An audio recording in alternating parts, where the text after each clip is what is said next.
इतिहास गवाह रहा है कि जब आप अपने काम को दिल से करते हैं तो सफलता जरूर मिलती है। कुछ इसी तरह की कहानी है दीपक कंबोज की, जिन्होंने दिव्यांग खिलाड़ियों के हुनर को पहचान कर उन्हें कई सुनहरे मौके दिए।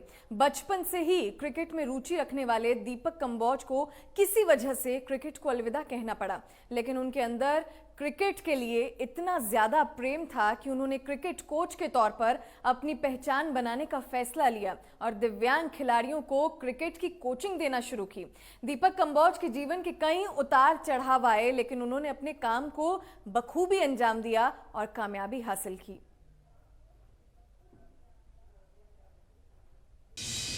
दतिया सेक्टर के दीपक कंबोज जो कि चिमो गांव से हैं, कोच रह चुके हैं और इन्होंने कई उपलब्धियां हासिल की है। उसके बाद इन्होंने फिल्मी दुनिया में भी अपना कैरियर आजमाया और उसके बाद अब फिर इन्हें दिव्यांग भारतीय क्रिकेट टीम की जिम्मेवारी सौंपी गई है। कोच पद पर फिर नियुक्त हुए हैं और मेरे साथ दीपक कंबोज हैं, उनसे बातचीत करते हैं इस उपलब्धि को लेकर। दीपक जी, MH1 पे आपका स्वागत है। जी sir, thank you very much sir. दूसरी बार कोच बने आप, क्या मानते हो इसको लेकर?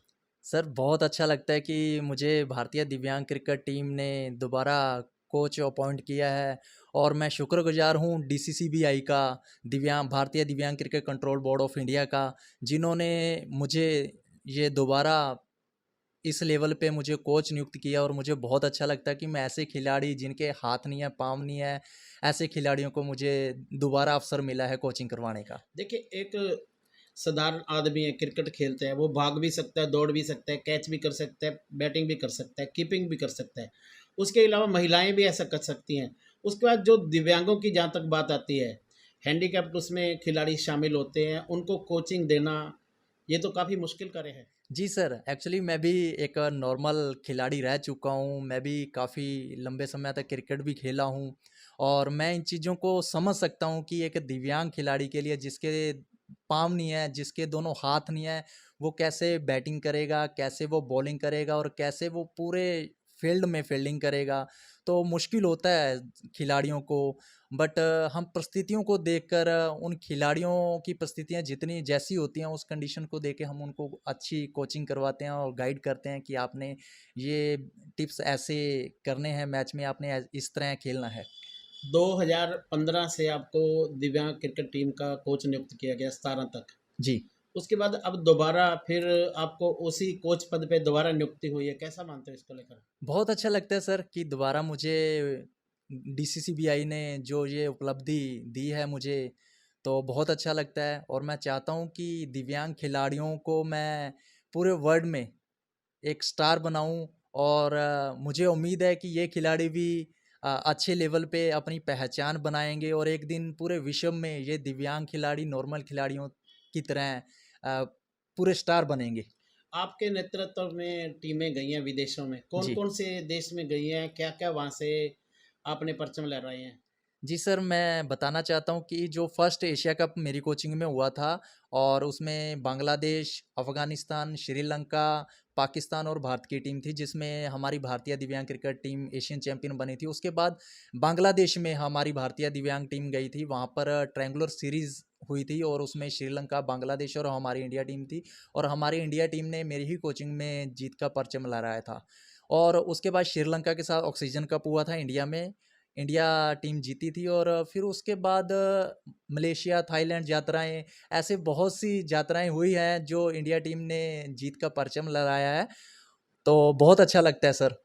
आप 2015 से 17 तक दिव्यांग भारतीय क्रिकेट टीम के कोच रहे। जी। उसके बाद आपकी एंट्री सुना है फिल्मी दुनिया में भी हुई। जी सर, फ़िल्म इंडस्ट्री की दुनिया में मेरी एंट्री हुई है और बड़े-बड़े सेलिब्रिटियों के साथ मैं मैंने डिस्कस भी किया था कि दिव्यांग खिलाड़ी हैं, ऐसे-ऐसे मैं उनको कोचिंग करवाता हूँ और ऐसे खिलाड़ी हैं जिनके 2-2 पाँव नहीं है, हाथ नहीं है, उनको मैं ट्रेनिंग दे रहा हूँ। तो हमने एक वहाँ पे इवेंट किया था, ऑर्गेनाइज़ किया था मुंबई के गोरेगांव स्पोर्ट्स क्लब में। तो सबसे पहले मैं CCL सेलिब्रिटी क्रिकेट लीग के चीफ ऑपरेटिंग ऑफिसर हैं करण मेहता जी, उनसे मिला था। तो बहुत ही अच्छे इंसान हैं करण मेहता जी और उन्होंने मुझे सुनील शेट्टी जी से मिलवाया था। तो कर्ण मेहता जी को मैं हमेशा याद रखता हूँ क्योंकि उन्होंने मुझे ऐसी बड़ी सेलिब्रिटी जो सुनील शेट्टी हैं, एक फेम है फिल्म इंडस्ट्री में, अच्छी पहचान है, कभी हम उनकी मूवीज़ भी देखते थे टीवी पे, बहुत फेमस मूवीज़ रही हैं उनकी, तो उनसे हमारी मुलाकात करवाई थी। तो वहाँ पे हमारी डिस्कस भी हुई थी कि सेलिब्रिटियों का इवेंट ऑर्गेनाइज़ करना है, तो उस बेस पे हमने सेलिब्रिटियों का इवेंट भी ऑर्गेनाइज़ किया था गोरेगांव स्पोर्ट्स क्लब में। तो सुनील शेट्टी जी से मेरी फर्स्ट टाइम मुलाकात हुई थी। उसके बाद फिर मेरा जो फिल्म इंडस्ट्री में प्रयास चला कि क्यों ना सेलिब्रिटियों का इवेंट किया गया है, तो हमने दिव्यांग खिलाड़ियों को प्रमोट करने के लिए एक सेलिब्रिटियों का इवेंट भी किया था, जिसमें आदित्य पंचोली, अरमान कोहली जी, अरुण बख्शी जी और अरविंद सिंह जी, दिलजान वाडिया जी, जीतू वर्मा जोजो के नाम पे फेमस हैं, ऐसे ऐसे बड़े सेलिब्रिटी थे, वरुण वडोला जी, समीर कोचर जी, शबीर आलूवालिया जी, बहुत फेम जो हस्तियां थी उन्होंने पार्टिसिपेट किया था उस इवेंट में। और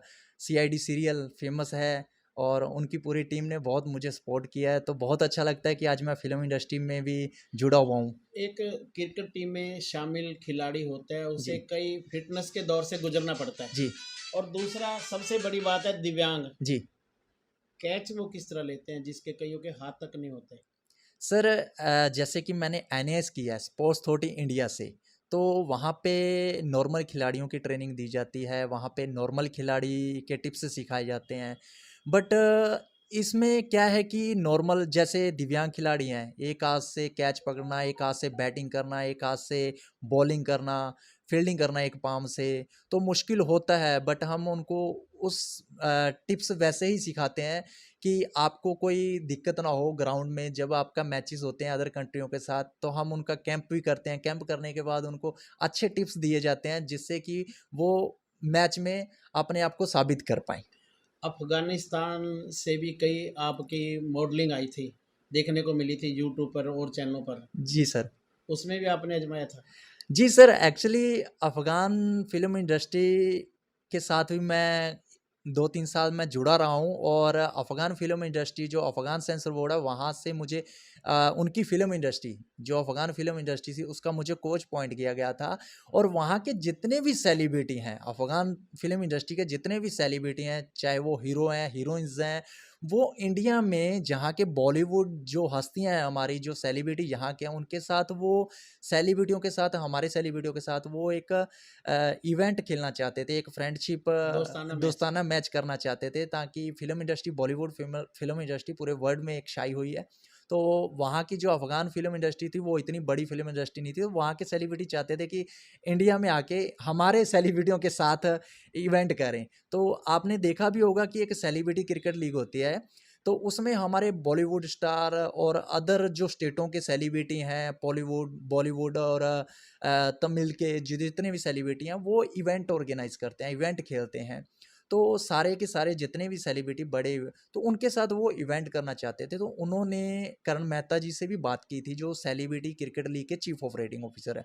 और फिर मुझे कोच अपॉइंट करने के बाद मैं करण मेहता जी से मैंने मीटिंग किया था, और फिर अफ़गान से कुछ सेलिब्रिटी यहाँ रतिया में और मेरे गाँव घर पे भी आए थे, और यहाँ पे भी रुके थे, और उन्होंने अपने एक्सपीरियंस शेयर किए थे, और यहाँ पर कुछ सॉन्ग्स के उन्होंने शूट भी किया था। तो उस बेस पे मैं फ़िल्म इंडस्ट्री से जुड़ा हूँ, और अफ़गान के साथ मेरा ये नाता इस बेस पे रहा कि मैं अफ़गान फ़िल्म इंडस्ट्री का भी एक पार्ट रह चुका हूँ, और उन सेलिब्रिटियों का मैं एक कोच रह चुका हूँ। आप संगीत भी करते हैं, गाना भी गाते हैं। जी सर, संगीत मैं हम्म। करता हूँ, क्योंकि कहते हैं कि क्रिकेट में एक ऑलराउंडर होता है, जैसे कि बॉलर, बैटिंग और कीपिंग भी करता है। और जरूरत तो पड़े तो जी, अंपायर भी बन जी, जी, जाता है। अंपायर भी बन जाता है, तो हम्म। हर चीज़ में वो एक्टिव रहता है। तो ऐसे ही मैंने ये चीज़ें सीखी हैं कि जब हम क्रिकेट जैसी इतने मुश्किल गेम में अपने आप को इतना परफेक्ट कर सकते हैं, इतना साबित कर सकते हैं, तो ज़िंदगी में मुझे नहीं लगता कि कुछ भी मुश्किल है। अगर हम उसका जुनून हो, जज़्बा हो, अगर हमारे में वो पैशन हो, तो हम उस चीज़ को कर सकते हैं। तो मैंने सिंगिंग भी किया, मॉडलिंग भी किया। एक गाना आया था मेरा, जीत का जश्न, जो कि पूरे देश के जीत हम। का जश्न, जी, जी सर। उसकी दो तो लाइनें सुनाएंगे। जी सर, जीत के जश्न की मैं 2 लाइनें ज़रूर सुनाना चाहूँगा। वंदे मातरम, वंदे मातरम, वंदे मातरम, वंदे, वंदे मातरम, वंदे मातरम, वंदे मातरम, वंदे। ओ तन से हम कमज़ोर तो क्या, मन से हम कमज़ोर नहीं, ये किस्मत का खेल है प्यारे, चलता किसी का ज़ोर नहीं। चले तिरंगा थाम के प्यारा, हो, चले तिरंगा थाम के प्यारा, अपना फर्ज निभाएंगे, हम जीत का जश्न मनाएंगे, जीत का जश्न मनाएंगे, जीत का जश्न मनाएंगे, जीत का जश्न मनाएंगे। कला में भी आप छाए हुए हैं। जी सर, तो ये सॉन्ग सर मैंने 2 साल प्रयास किया है इस सॉन्ग को, और मैं चाहता था कि ये इंडिया के जो दिव्यांग खिलाड़ी हैं उनमें एक जुनून पैदा करने के लिए, हौसला पैदा करने के लिए ये मैंने गाना गाया था। और मेरे दोस्त हैं केपी नामदेव जी, वो भी मेरे साथ थे और उन्होंने भी मुझे बहुत सपोर्ट किया इस गाने के लिए। तो ये जीत का जश्न, जब भी इंडिया जीत के आएगी तो हमेशा ये गीत ये धुन गुनगुनाता रहेगा सर। जी सर, ये हमेशा पूरे विश्व में चलिए, चलता आप रहेगा। ये बताएं दीपक जी, जी, अब आप दोबारा से फिर कोच बन गए हैं, जी सर। तो आगे का निशाना क्या है आपका?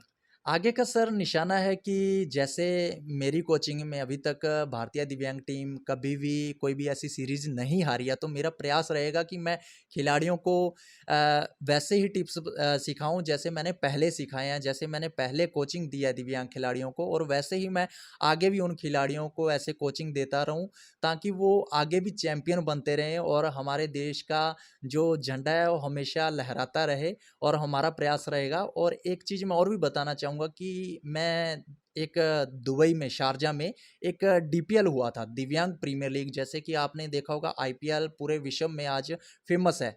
तो वैसे ही हमने एक प्रयास किया था, डीसीसीबीआई ने एक प्रयास किया था बहुत बड़ा, जो कि वर्ल्ड की सबसे बड़ी लीग थी, T20 लीग, जो कि दिव्यांग खिलाड़ी, पूरे इंडिया के दिव्यांग खिलाड़ी उसमें खेल रहे थे।